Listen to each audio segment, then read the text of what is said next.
Queridos amigos que acompanham o canal Insert Coin Brasil, hoje vamos falar desse jogo sensacional que é o Magic Sword Capcom 1992 nos Estados Unidos, 1990 no Japão.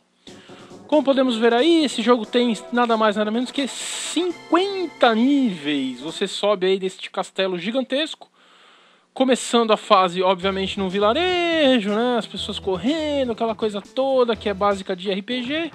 Esse jogo é um jogo muito bacana para a época.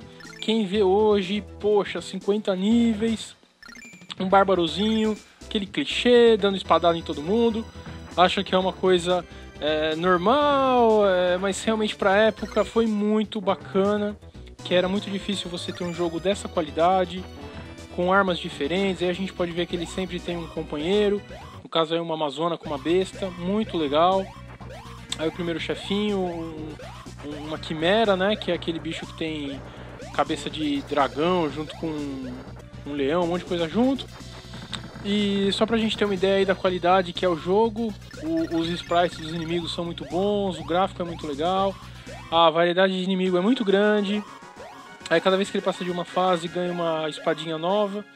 E pasmem, né, a espada muda de forma, que também é uma coisa que naquela época, começo dos anos 90, era difícil realmente achar um jogo que o personagem muda a roupa ou a arma conforme o jogo vai progredindo, né? Então aí ele já está dentro do castelo. Obviamente não vou mostrar os 50 níveis, porque até pra gente ver hoje em dia é maçante. Então o gamer ele sempre gosta de ir nos inimigos principais, aí, nos chefões. E é isso eu sempre tento direcionar os reviews que eu faço para isso, senão fica maçante, né? Aí a gente vê que ele tem já um outro acompanhante, que é como se fosse um ninja. Essas classes, né, de ajudantes, a gente pode ver que são os clássicos aí dos RPGs, né, dos anos 80 e 90 que a gente tem. São sempre as mesmas classes. Esse é um bandido, o Thief, né, ou então o Rogue, que a gente tem hoje lá no World of Warcraft. Muito interessante também. Dá uma ajudinha aí bem básica. Esse chefe também, olha só como ele é bonito, né, para um jogo de 1990. Um dragão dourado também, muito bacana. E então é isso aí, pessoal. Esse jogo realmente, eu lembro que eu joguei quando era moleque, não consegui terminar, porque você tem que realmente, para um jogo de 50 níveis, você tem que se dedicar muito a ele. E nesse tipo de jogo, o fundamental também é você sempre manter, né, a sua arma.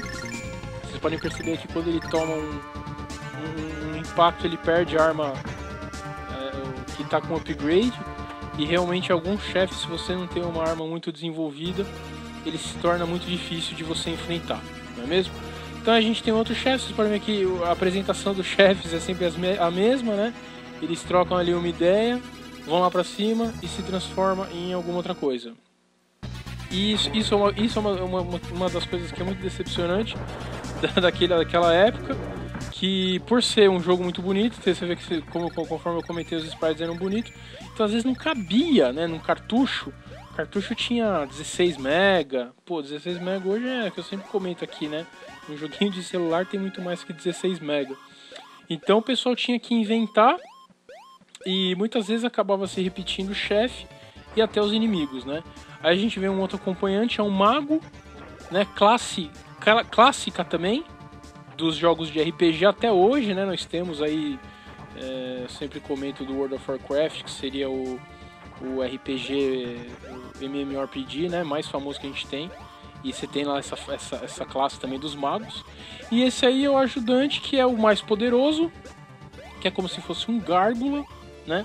Chamando aí mais uma vez uma outra classe que a gente tem, inclusive no World of Warcraft, que é o bruxo, né? Que o bruxo ele tem sempre um servidor, um minion, né? Lá inclusive minion daquele filme do malvado favorito, é isso que significa. Então você sempre tem um minion, um serviçal, e realmente esse gárgula ele é o acompanhante mais poderoso do jogo. Então é outra questão também, se você perde um acompanhante forte, depois também fica difícil. Então para acabar um jogo desse você tem que ir numa tacada só, né? Continue o jogo, mas não adianta você perder as suas armas que você depois não consegue acompanhar. Esse chefe aí também é muito interessante, como se fossem dois vermes aí. andando pela tela. O gráfico também bem bacana, como se fosse um meteorito lá atrás. E aí a coisa começa a ficar séria, olha o tamanho da espada do Bárbaro. E já tem um escudo também mais diferentão, né? E aí aquela questão que eu falei, como os sprites ocupavam muito a memória, né? É uma coisa, nossa, muito comum isso também, principalmente em jogo de RPG, você tem o mesmo chefe com outras cores. Então aquele dragão dourado no início já se manifestou em outro chefe da cor verde. E logo em breve aí vocês vão ver, tem também azul, se não me engano. Então eles realmente reutilizam muito, apenas mudando a cor aí. Esse aí mesmo, é o dragão azul. Inclusive tem o mesmo poder, né? Solta raio pela boca. Mas aí, em vez de 1 é 2, aquela coisa toda. Aí temos outra companhia, realmente essa companhia, aquele serviçal não é o mais forte, esse mago aqui acaba sendo o mais forte, dá pra perceber aí. Ele tem uma aura bem poderosa aí, com essas bolonas vermelhas aí, bem forte também. E aí quando vai chegando perto lá do fim, né, do topo já do castelo, a tela já vai ficando meio assim, ó, só pra ter uma ideia do poder da espada aí já. Ela manda um ataque de fogo, né? Então isso é algo realmente muito legal aí. Para a época era muito difícil você guardar isso na memória, você ter o seu protagonista com diversos golpes, diversas magias diferentes, né? Porque isso realmente ocupa muito espaço lá do jogo. Aí nós temos aí então, esse é o último chefão. Aí realmente para o último chefão você tem que ter, você não pode reaproveitar, né? Senão fica muito tabajara. E é totalmente clichêzão ele também, né? Uma caveirona, tal, um monstrão aí. E finalizando ele, né? O clássico também, o bichão atrás lá queimando, aquela coisa toda. E essa parte que eu acho muito legal também, né? Bem japonês isso daí. O chefão, ele te dá a oportunidade de você ter o poder dele, né? Se você aceita, não tem fim. Então você tem que mostrar que você tem um coração guerreiro, né? E negar a oferta dele e quebrar a orbe aí, que é a raiz do poder dele, né? Só assim você consegue ver o final. O que mostra o conceito do jogo como realmente é diferente de hoje em dia. Você demora uma eternidade para terminar o jogo, aí você responde a resposta errada e não vê o final do jogo, né? Tem vontade de se matar instantaneamente. Aí o finalzinho muito bacana também.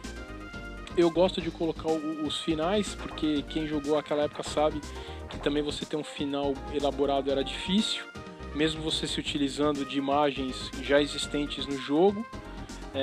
Normalmente era apenas uma cena do herói saindo do castelo, aquela coisa. E então quando tem assim um final mais bem feito, eu sempre gosto de colocar aqui, mesmo sendo com as imagens do jogo. Só de você não ter as imagens, só de você ter as imagens separadas para esse fim já é muito legal. E tem um paladino também, que é uma classe muito comum nos jogos de RPG e que no gameplay não apareceu. Ele também é bem bacana. E aí, para finalizar, aparece o nosso herói aí, né, andando no final com todos os amigos aí, as companhias que ele tem. Então é isso aí, pessoal. Espero que vocês tenham gostado. Curtam, divulguem. Um grande abraço!